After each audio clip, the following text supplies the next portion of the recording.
Hello viewers, আসসালামু আলাইকুম।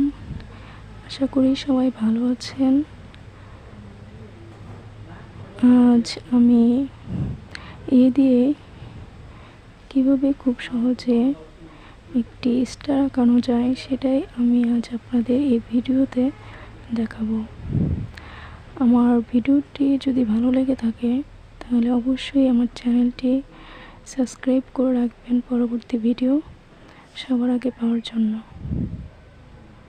চলুন তাহলে কথা না বাড়িয়ে শুরু করা যাক আজকের স্টার ড্রয়িং।